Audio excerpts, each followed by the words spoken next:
Well, the Jewish world is today marking Tisha B'Av, the saddest day on the Jewish calendar. And to tell us more about what took place on this special date and the reasons why Jews mark it by fasting for 24 hours, I'm joined by Rabbi Ariel Konstantyn, the founding rabbi at the Tel Aviv International Synagogue.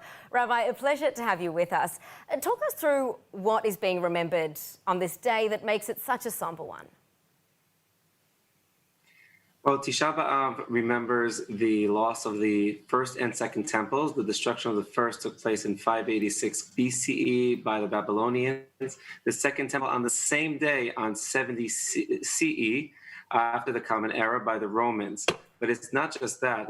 As the ensuing exile of 2,000 years until our return to Israel, many other tragedies also happened on Tisha B'Av. Coincidental or not, the expulsion of the Jews from England in 1290, the expulsion of Jews from France in 1306, the expulsion of Jews from Spain in 1492, the mass deportation began from the Warsaw Ghetto in 1942. So time and time again, we've seen tragedy after tragedy, calamity after calamity taking place, and the Jewish people suffering on this Tisha B'Av, on this 9th of Av.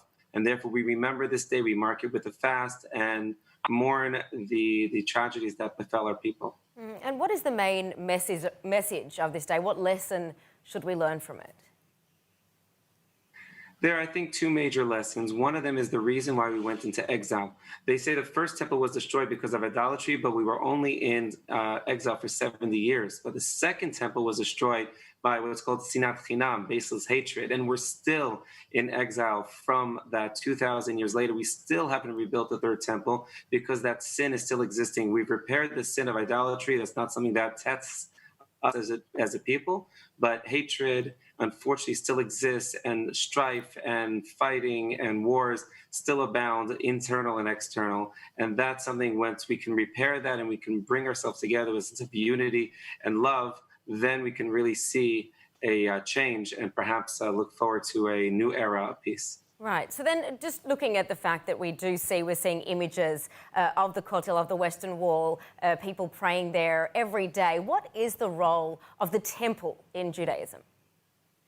The temple was a number of things. It was a galvanizing force. It was a place of centralized worship, a place where we could all come together and to be one united people. It was a place where God's presence would rest, and therefore there's a place that we can really connect to on a deeper level as feeling God's presence in a more acute way, which connects us to Him and Him to us.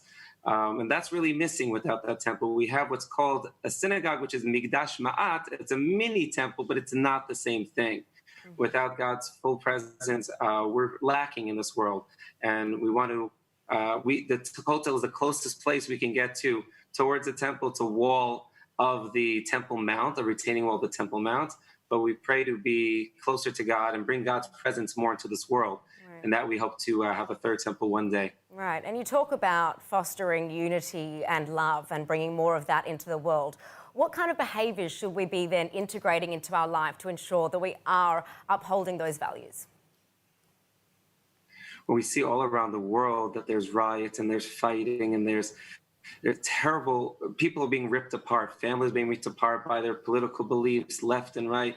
This is something that we're seeing so acutely right now in our time. And this is exactly what we need to reverse. We need to respect each other for different views. We need to say that unity is not identicality. Like in the previous subject, you don't have to be the same in order to be accepted and to be loved for who people are. We always speak about Ezu Chacham Olamed Mikol Adam, which is from Ethics of Our Fathers, who is wise, who learns from everyone and respects everyone. And we can achieve so much unity through respecting our differences.